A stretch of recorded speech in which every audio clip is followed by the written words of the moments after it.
तुम्हारे पास भी 24 घंटे हैं और उसी 24 घंटे में कोई अपनी जिंदगी बदल देता है और कोई बस जिंदगी काटता रहता है। क्यों? समय सबके लिए बराबर है, फिर भी तुम्हारे हाथ खाली क्यों हैं? क्या सच में तुम्हें टाइम मैनेज करना नहीं आता, या तुम पूरी जिंदगी एक बहुत बड़े भ्रम में जी रहे हो? सुनो, अगर तुमने आज ये समझ लिया तो तुम्हारी जिंदगी कभी पहले जैसी नहीं रहेगी। तुमने बचपन से सुना है, time is money, time management सीखो, टाइम वेस्ट मत करो। लेकिन कभी सोचा है टाइम आखिर है क्या? क्या तुम उसे छू सकते हो? क्या तुम उसे रोक सकते हो? क्या तुम उसे बदल सकते हो? नहीं, टाइम एक बहती हुई नदी है।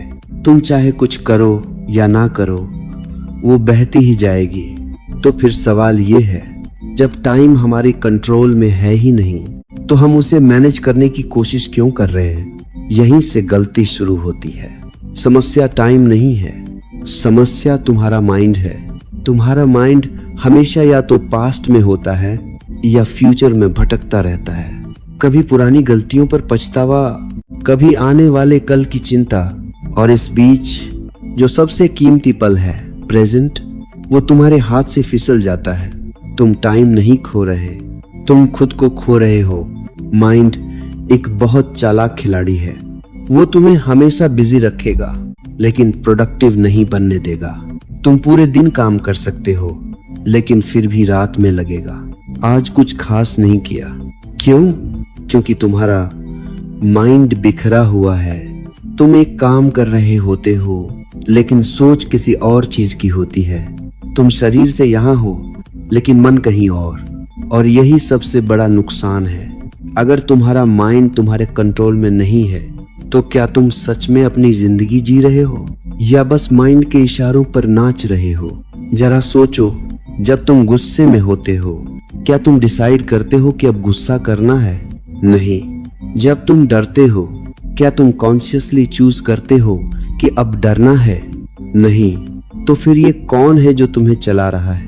सच बहुत सरल है लेकिन हम उसे देखना नहीं चाहते।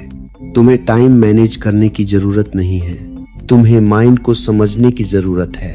जैसे ही तुम अपने माइंड को ऑब्जर्व करना शुरू करते हो वैसे ही एक दूरी बनती है तुम्हारे और तुम्हारे विचारों के बीच, और उसी दूरी में तुम्हारी आजादी छुपी है।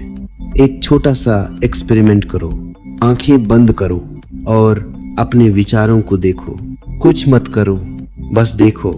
तुम नोटिस करोगे विचार अपने आप आ रहे हैं, अपने आप जा रहे हैं। तुम उन्हें बुला नहीं रहे, फिर भी वो आ रहे हैं। यानी तुम विचार नहीं हो, तुम वो हो जो विचारों को देख रहा है। जब तुम ये समझ जाते हो कि तुम माइंड नहीं हो, तब पहली बार तुम उसे कंट्रोल करना शुरू करते हो। कंट्रोल का मतलब फोर्स नहीं है, कंट्रोल का मतलब है अवेयरनेस। जितना ज्यादा तुम अवेयर होते जाओगे उतना ही माइंड शांत होता जाएगा, और जब माइंड शांत होता है तब टाइम अपने आप मैनेज हो जाता है। तुम्हारी प्रोडक्टिविटी का टाइम से कोई लेना देना नहीं है। दो लोग एक ही 1 घंटे में काम करते हैं, एक चमत्कार कर देता है, दूसरा कुछ भी नहीं कर पाता। फर्क कहाँ है? मन में। एक का माइंड फोकस्ड है, दूसरे का माइंड स्कैटर्ड है, और यही पूरा खेल है। जब तक तुम माइंड के गुलाम हो तब तक कोई भी टेक्निक तुम्हारी मदद नहीं कर सकती। तुम प्लानर बना सकते हो, स्केड्यूल बना सकते हो, लेकिन माइंड अगर भटक रहा है तो सब बेकार है। ये ऐसा है जैसे तुम टूटी हुई नाव में बैठकर समंदर पार करने की कोशिश कर रहे हो। मुक्ति बाहर नहीं है, मुक्ति भीतर है। जब तुम अपने माइंड को देखना शुरू करते हो तब धीरे धीरे उसकी पकड़ ढीली होने लगती है, और एक दिन तुम महसूस करोगे तुम्हारे भीतर एक गहरी शांति है जो कभी बदलती नहीं। वहीं से सच्ची क्लैरिटी आती है, वहीं से सही निर्णय आते हैं, वहीं से सच्ची प्रोडक्टिविटी जन्म लेती है। अब सवाल ये नहीं है कि तुम्हारे पास कितना टाइम है, सवाल ये है कि तुम्हारा माइंड कितना शांत है। अगर माइंड शांत है तो एक पल भी काफी है, अगर माइंड अशांत है तो पूरी जिंदगी भी कम है।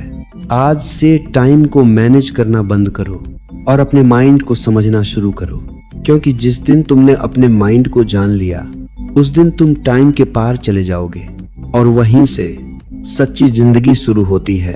अगर तुम सच में बदलना चाहते हो तो अगली बार घड़ी मत देखना, अपने भीतर देखना, वहीं सब